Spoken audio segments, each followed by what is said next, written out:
Know how much money Carl put out for Brian's health. He always felt that his mother favored Carl, and that was difficult for Brian. In his own way, Dennis tried to help. He'd buy a bag of McDonald's hamburgers, giving Brian one for each new song. Brian started living with a nurse he had met while in rehab. He consumed 4 packs of cigarettes a day and the same number of steaks.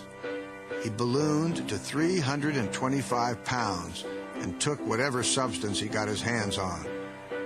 Brian grew increasingly afraid of the water and refused to take showers. Carl would say, "We've got to go down to the Venice Beach and look for Brian." And we rushed him to the hospital more than once. So I didn't think we were going to lose Dennis, but I thought we were going to lose Brian.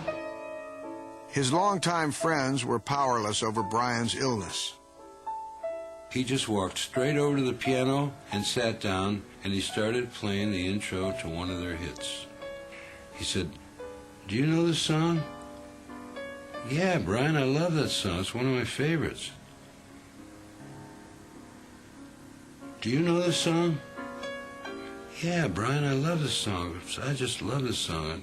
Let's play it, you know." "Do you know this song?" The only person who had any success with Brian was Dr. Eugene Landy. The band agreed to force Brian back into his care. And I think it was Carl that had to say to Brian, "Brian, if you don't do this, you can't be a Beach Boy anymore." Brian was petrified of Landy, and I remember Brian sitting there going, "I can't be a Beach Boy?" I mean, it was just heartbreaking. On November 5th, 1982, his brothers, his cousin, and his friend fired Brian Wilson from the Beach Boys. Fired from the Beach Boys, Brian Wilson entered an intensive treatment program with Dr. Eugene Landy in January 1983. He went to Hawaii and began a strict regimen of fruit juice and exercise. In 2 months, he was off drugs and had lost 20 pounds. Brian Wilson is a perfect example of the fact that in my field, I'm an artist. Landy cut Brian off from everybody. And if you needed anything to do with Brian, you went to Landy. He had to have his terms, and that wasn't. But, you know, without him, Brian would probably be dead, too. After 6 months, Brian had lost over 100 pounds, and Landy pronounced him well enough to play with the Beach Boys. On Independence Day, 1983, the original Beach Boys played their last show together.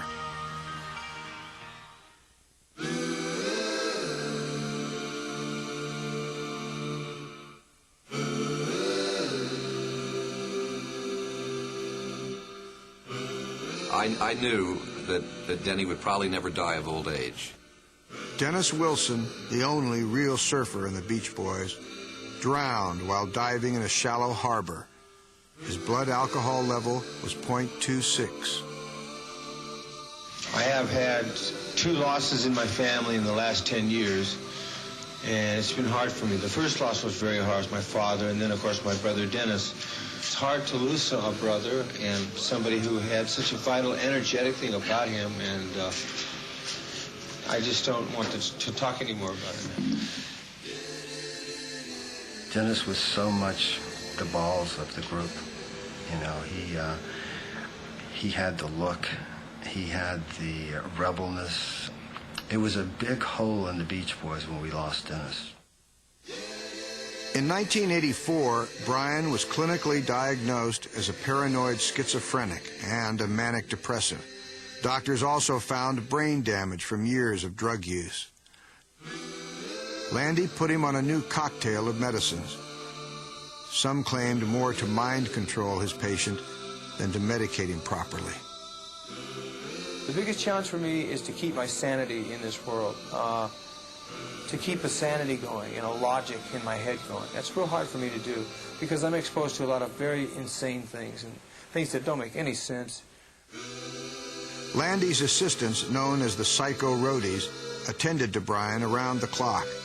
They screened his calls and videotaped his every action. In 1986, Landy arranged a date for Brian with Melinda Ledbetter, a car dealer who had sold Brian a Cadillac. It was strange. He had a couple of bodyguards around him, and the whole time they were keeping in contact with Dr. Landy, even up to the goodnight kiss. So it was pretty bizarre. Landy also worked on getting a solo deal for his client. I wasn't into collaboration, but the collaboration that we have going is so strong that I feel this new album ought to skyrocket to the sky, you know? It'll shoot to the sky in sales. I was sitting in a crummy movie with my hands on my chin. In 1988, Brian released his first solo album. It had 4 producers and cost $1 million to record.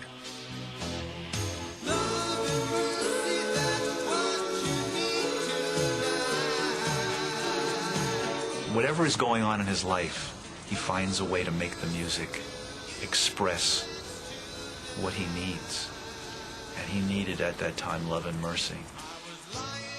It received great reviews and peaked at number 54 on the charts.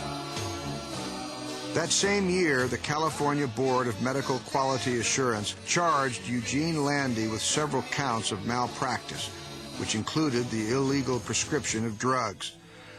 Landy pled guilty to 1 count and surrendered his license. He remained, however, Brian's Svengali.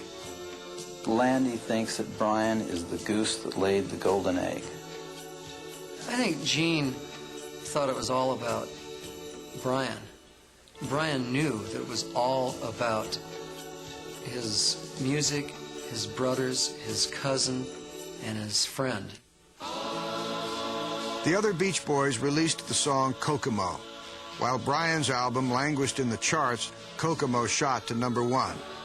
Although it was based on the sound Brian Wilson created, Mike Love bragged about recording the track without his cousin's help. Under Landy's care, Brian lost touch with the rest of his family. Landy wouldn't allow him to speak to his children. He could not call them. So Landy created Landy's family. His mother and his family became Brian's family. I mean, how sick is that? I was very angry because we wanted to see our dad. You know, and he kept brainwashed. I mean, he was brainwashed. Dad was brainwashed into thinking that his family was bad and against him. I find them to be people that are very sick. I mean, you know, I mean, I have some pity for them. Brian began referring to Landy as his partner in life. Landy commissioned a movie script about their friendship and approached Richard Dreyfuss to play him and William Hurt to play Brian. He doesn't like me to say I can't do this or I can't do that, you know. He says, you can do it. And I say, yes, I can. And I get angry too, you know. I find myself doing it. I'm very proud. I wake up the next morning, I say, no, I go to bed that night and I say, yeah. You know, I say, I did it. Dr. Landy was excellent in playing the father figure. And he knew enough about Brian, and he knew enough about Brian's fears of his father that he knew pretty well how to control him. Landy was managing Brian's business affairs, co-writing songs, and singing backup.